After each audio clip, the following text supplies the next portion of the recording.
Hello and welcome to the lecture on SN2 reaction. In the last lecture we have discussed about the substrate effect on the rate of SN2 reaction.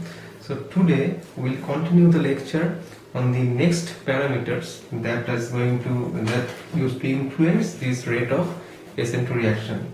So the factors which comes next after the substrate structure, that is very important, which is solvent effect.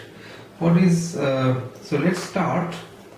So for your convenience, I have already written the SN2 reaction, the general SN2 reaction is the mechanism where allyl react with a nucleophile, and it is considered R as a typical carbon with a 3-core, so as a whole it is a penta-coordinated TS.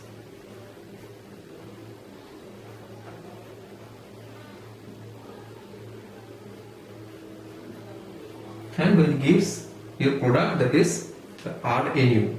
So now when you talked about the solvent, let us consider first two very important things which is important in this aspect. First is when you start a reaction in a solution, the first interaction should be on the interaction between the solvent and reactant molecule. So what solvent does, it used to dissolute or solvate the reactant molecules. So the first things which you need to consider is the nature of solvation of the reactant by the solvent. And next is very important, which is the solvation of transition state. Remember here, just for a recap, consider the SN1 reaction. In SN1 reaction you started with RL, this L departed and you got this kind of transition state, and resulting was a R plus carbocation. It's a pure R plus, the intermediates. So the polarity on going from RL to R plus increased. So we can say the transition state or the polarity of the transition state was greater compared to the reactant, and that is why when you do the reaction in polar solvent, that always prefer the SN1 reaction, because the more polar component, more polar transition state gets stabilized by the polar solvent. Remember one thing, transition state means these things, and here it is due to the endothermic nature of this reaction. If you remember the transition state or the energy profile diagram, this transition state was resembled to that of the carbocation. So this transition state already in a carbocationic like transition state, that means it had enough polarity compared to the neutral reactant. So now we come back to the SN2 reaction. In the SN2 reaction, you can see you start with the reactant which has a nucleophile, which is a charged species. Consider this one. We'll talk about the several possibilities later. In a general case, when you appear in the reach the transition state, the completely negative charge is dispersed over the molecule. So the extent of the charge or the localization of the charge is diminished here. So as a whole, which resulted in a loss of polarity to some extent. Of course it is not a dramatic loss, but to some extent the polarity is reduced on going from the reactant to the transition state. So now if you consider these two things and consider a polar solvent, what happens if you use a polar solvent?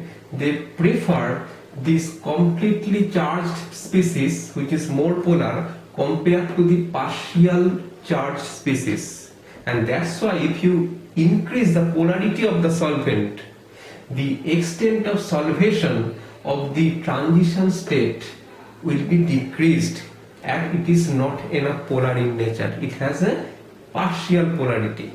So that is why the polar solvent will not prefer SN2 reaction, as the reaction is represented in such a manner. Now what happened, there can be several other cases, because nucleophile can be of two types. It can be a neutral nucleophile like H2 or NH3, which has a lone pair of electron,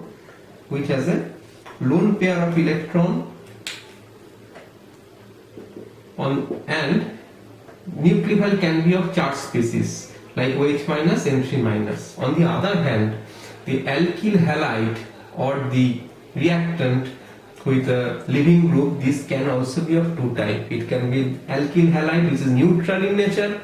It can be of this type when you have a reactant like a CH3OH. OH is not a good leaving group, OH minus. To make it a good leaving group, sometimes it is useful to get it protonated by H2 plus, which makes a very good leaving group. So as a whole, this is becoming an RL plus. So now, if you combine these different possibilities, you can have four possibilities.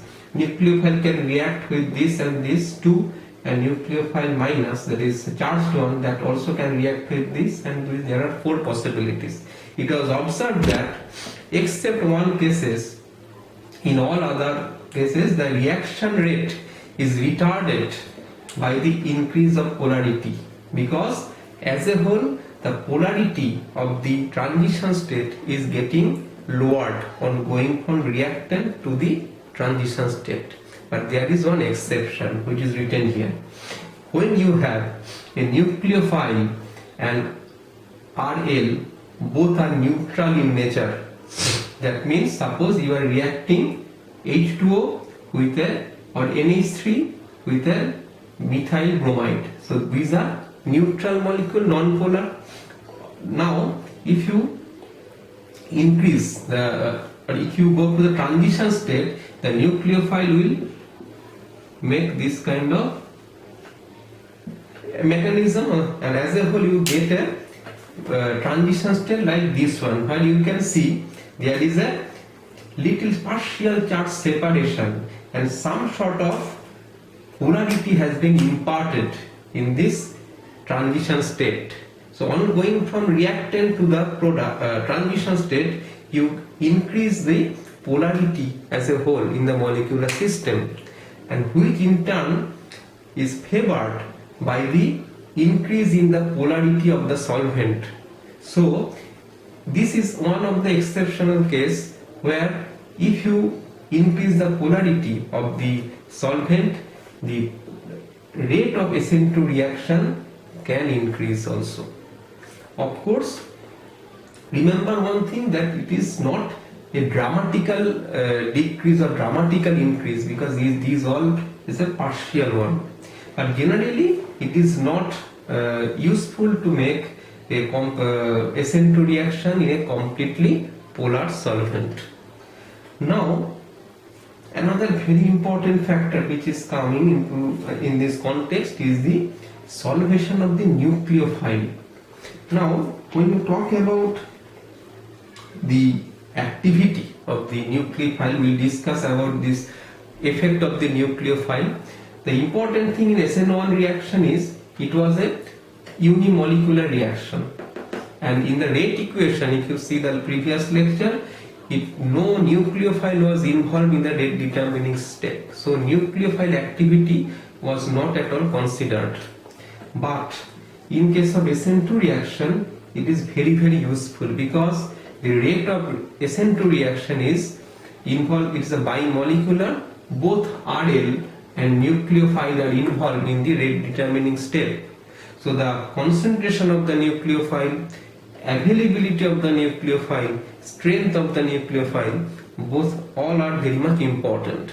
So when you are doing it in a solution, then the nature of the solvent and how does the solvent solvate the nucleophilic species, that is also going to be a very critical one. So let us see how does it happen.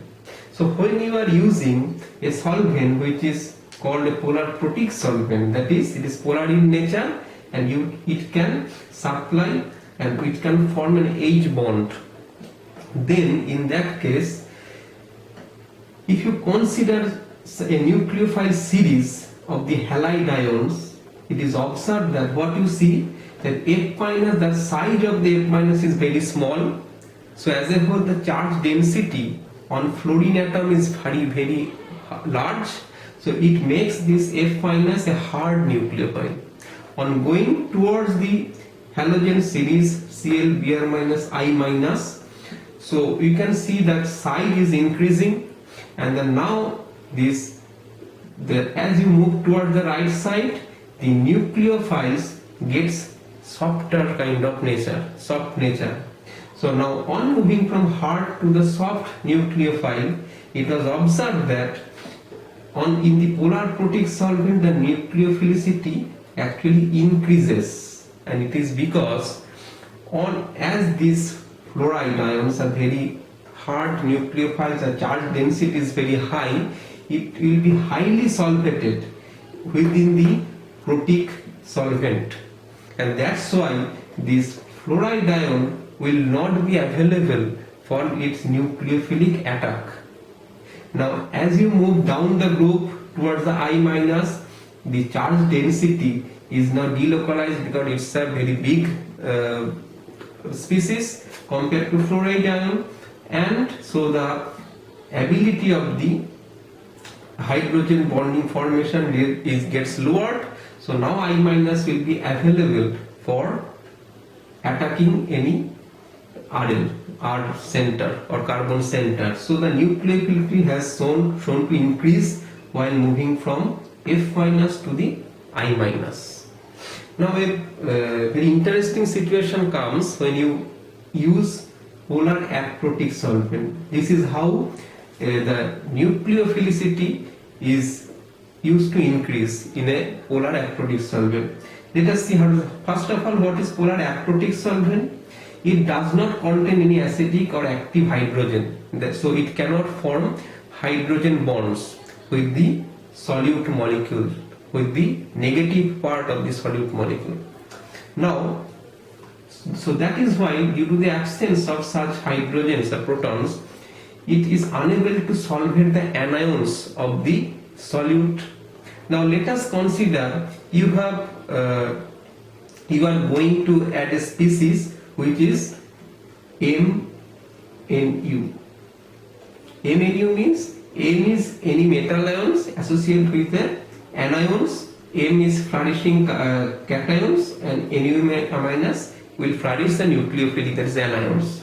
So if you drop it or if you put it in a polar aprotic solvent, the negative part of the polar aprotic solvent will solvate the cations, but due to the absence of this any hydrogen center which can be active enough or which can form hydrogen bonding, this negative ion, that is the nucleophile, will remain non-solvated. So now this non-solvated nucleophile is very much ready or will be highly available to make the nucleophilic attack. So that's why in the polar aprotic solvent the nucleophilicity used to increase very much. Now that's why if you consider the same series of this halide ion in BMSO, that is dimethyl sulfoxide, these are the methyl group and sulfoxide. There is other many polar aprotic solvent like DMF, dimethyl formamide, or dimethyl acetamide. So you can find any books about this polar aprotic solvent. So in BMSO this series will be completely reversed, because now this solvation will not be like this polar protic solvent. So now they are all available for nucleophilic attack. So now the strength of the nucleophile will depend on other factors like the strength of the bonds formed, that is the RNU bond, and also the charge density on nucleophile, because more charge density means it easily can be donated. So that's why chlorine being the smallest one, in this among these three, one will be the highest nucleophile, because it also the strength of the CCl bond which is going to form is higher compared to Ci bond. Now you can ask me why fluorine is not involved, because fluorine is too much electronegative to act as a good nucleophile. So even in any cases, fluorine in any solvent, fluorine is not a good component to be a fluoride ion is not a good candidate to be a good nucleophile for any reaction. But as a whole, in any of these DMSO, these anions becomes quite a good nucleophile. So it is a usual practice that this polar, on moving from a polar protic to polar aprotic, if you change this solvent, the mechanistic pathway of this nucleophilic substitution reaction can change from SN1 to SN2 reaction. So that is quite an excellent or amazing characteristics or influence of the solvent, and that's why the effect of solvent is very important. And this effect of substrate structure, effect of solvent, this all makes quite a huge impact on the rate of SN2 reaction. So now after the substrate and solvent, we may look at the other aspect, that is the entering groups, that is which is called nucleophile. Nucleophiles are in the SN2 reaction, as you know, that these are bimolecular reaction. So in the bimolecular reaction, in the rate equation, both reactant or substrate and nucleophiles are involved in the rate determining step, and that is why the concentration of nucleophile is very much important here. So when we talk about this nucleophile, we have to consider, so let us see the rate equation just for a recap. We have RL and Nu minus. So you have to consider here nucleophile very much. So first thing is this concentration of nucleophile, second is strength of nucleophile, and also availability of nucleophile. These all are very important parameter when you talk about the nucleophilicity of any species. Generally in this substitution reaction, you are basically doing an nucleophilic attack on this carbon. So generally in these alkyl halides, or even with some relatively good living group, etc., this center is soft center in nature. It is not a pure carbocation. So this extent of positive charge is less. Even if this is a relatively polar bond, or L is quite electronegative, still there will be a partial charge separation is possible. So due to this lower extent of positive charge, this carbon atom is generally a soft center. So nucleophiles with a soft nature will prefer the most one. So if you consider in a periodic table, in the same period, if you consider C minus, N minus and O minus as three different nucleophilic center, we will see that C minus will be a better nucleophile compared to N minus, and N minus will be better to the O minus. That is because of the softer nature of the nucleophile. But it is not the absolute scale, because if you have a leaving group like for example OTS, I will discuss it later about the leaving group. These are tosylate or brosylate or nocylate. If this kind of leaving group is present, this bond breaks very quickly to render this carbon as quite a hard center. In that case, this series will be just reversed, that is O minus will be better nucleophile compared to the N minus, which is followed by C minus. So you can see one thing, that the activity of the nucleophile is not in an absolute scale. It depends on the substrate, nature of the substrate. It depends on the nature of the leaving group.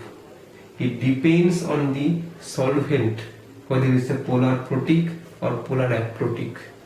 But one thing is most important thing is that you have to consider generally in a series, when these are soft center, the soft nucleophiles will preferred most, and if it is a hard center kind of thing, the hard center will be preferred most. In other cases, these nucleophiles also generally are of there are various kind of nucleophiles.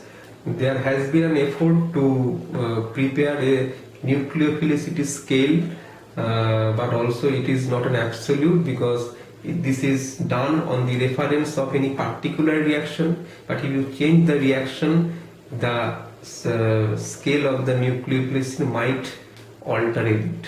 So you have to consider both the substrate, solvent, leaving groups to consider nucleophile, whether it will be very active or not. After the nucleophile, the last one is also quite important, that is nucleofuge. That is the leaving group which we were just talking about.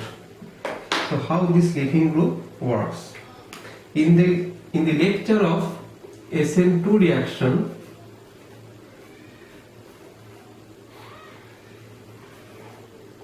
in the lecture of SN1 reaction, we have already talked about the leaving groups to some extent. So generally, it is to be a beta leaving group, the first thing we need to consider, it should be a weak base. This is quite logical, because if it is a strong base, it will not leave easily, because it used to stay attached with any proton or any acidic compound. Second is definitely this, which is related to the weak base, that is the stability of the L group or leaving group. In general, if you look at the different, suppose there are ROH and ROH2 plus. Definitely from here you are liberating OH minus, so you are getting OH minus as a leaving group, and you are getting H2 as a leaving group. So any neutral molecule, if it leaves the species, definitely it will be a stable one. So if you shows a leaving group like this, which is left after leaving the group, it is a neutral molecule, then definitely it will be a better leaving group compared to a charged leaving group.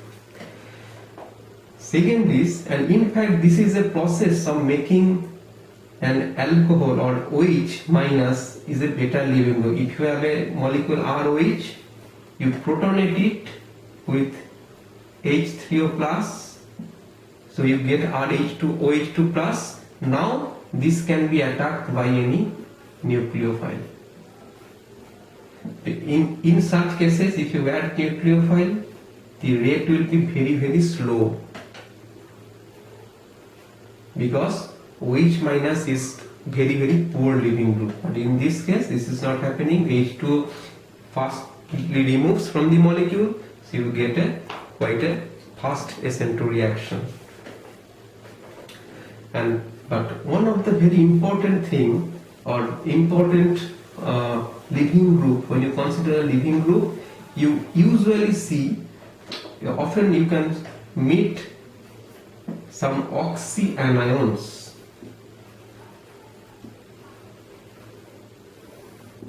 These oxyanions are very, very important in this substitution reaction. So for example, these are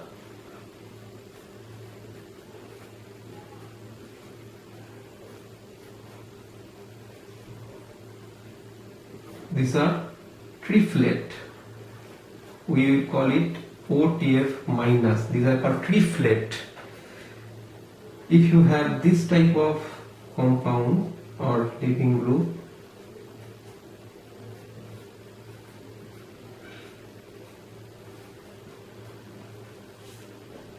better we call it X. If X is CH3, we will call it tosylate and we will write it OTS minus, we will call it tosylate. If X is Br, we will write OBS and we will call it docylate as leaving group.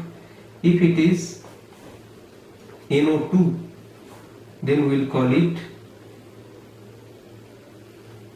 nosylate.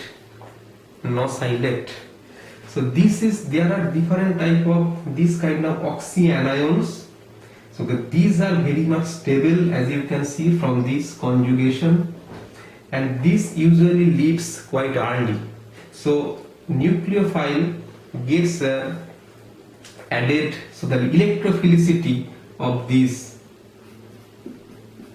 if it leaves early, a tendency to break the bond quite early, the electrophilicity of the carbon is enhanced, which invites the nucleophile to attack in a faster way.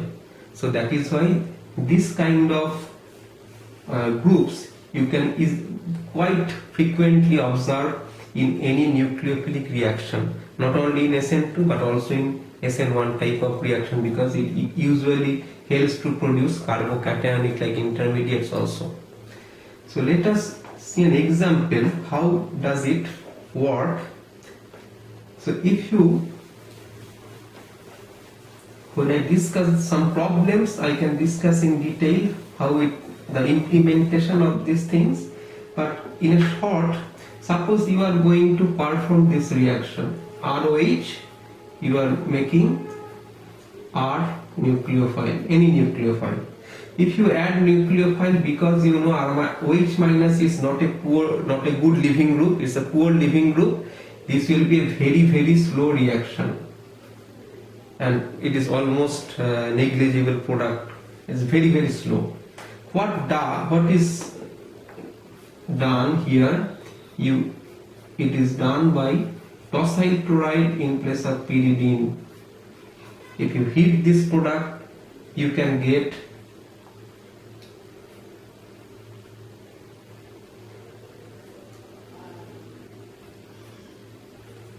ROTS.